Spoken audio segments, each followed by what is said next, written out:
Please बताओ ऐसा क्यों है। तब जापानी दोस्त ने उससे पूछा कि बताओ कितने अंग्रेजों ने भारत पर राज किया था। तब भारतीय व्यक्ति ने कहा, शायद लगभग 10,000। जापानी व्यक्ति ने गंभीरता से सिर हिलाया और पूछा, उस समय भारत में 30 करोड़ से ज्यादा भारतीय रहते थे, है ना? तो फिर तुम्हारे लोगों पर अत्याचार किसने किया? उन्हें कोड़े मारने, यातना देने और गोली मारने के आदेशों का पालन किसने किया था? फिर उसने जोर देकर पूछा कि जब जनरल डायर ने जलियांवाला बाग में गोली चलाने का आदेश दिया, तो ट्रिगर किसने दबाया था? क्या वे अंग्रेज सैनिक थे? नहीं, वे भारतीय थे। किसी ने भी जनरल डायर पर अपनी राइफल क्यों नहीं तानी? एक ने भी नहीं। फिर उसने कहा, तुम जिस गुलामी की बात करते हो ना, यही तुम्हारी असली गुलामी थी। शरीर की नहीं, आत्मा की। वह भारतीय व्यक्ति जड्डवत, मौन और शर्मिंदा खड़ा सुनता रहा। जापानी मित्र ने आगे कहा, चलो बताओ, मध्य एशिया से कितने मुगल आए थे? शायद कुछ हजार। और फिर भी उन्होंने सदियों तक तुम पर राज किया। मुगलों ने अपने संख्या बल से भारत में शासन नहीं किया, बल्कि तुम्हारे अपने लोगों ने सिर झुकाकर मुगलों को सलाम किया, अपने लोगों से द्रोह किया और मुगलों की वफादारी की, या तो जिंदा रहने के लिए या फिर चांदी के सिक्कों के लिए।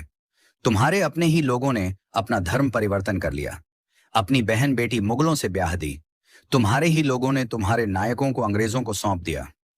बताओ चंद्रशेखर आजाद के साथ विश्वासघात किसने किया था? वे अल्फ्रेड पार्क में छुपे हैं। ये खबर अंग्रेजों को किसने दी थी? भगत सिंह को, उस समय के बड़े राजनेता जो अंग्रेजों से अपनी बातें मनवा सकते थे। उनकी अनुमति के बिना फांसी पर चढ़ाना आसान था क्या? जो कि खुद को देशभक्त कहते थे। तुम भारतीयों को विदेशी दुश्मनों की जरूरत नहीं है। तुम्हारे ही लोग सत्ता, पद और निजी लाभ के लिए बार बार तुम्हें धोखा देते हैं। इसीलिए हम भारतीयों से दूरी बनाकर रखते हैं।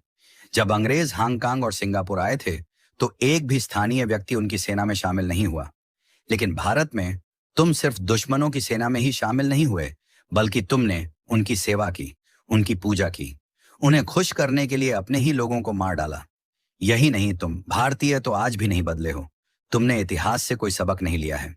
आज भी थोड़ी सी मुफ्त की बिजली, एक बोतल शराब, एक कंबल दे दो, और तुम्हारा वोट, तुम्हारा जमीर, तुम्हारी आवाज, सब बिना सोचे समझे तुम बेच देते हो।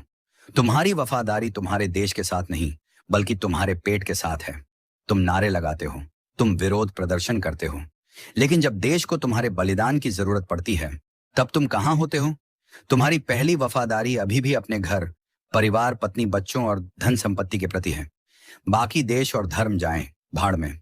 इतना कहकर वह जापानी वहां से चला गया और वह भारतीय शर्म के मारे सिर नीचे किए वहीं पत्थर की तरह खड़ा रह गया।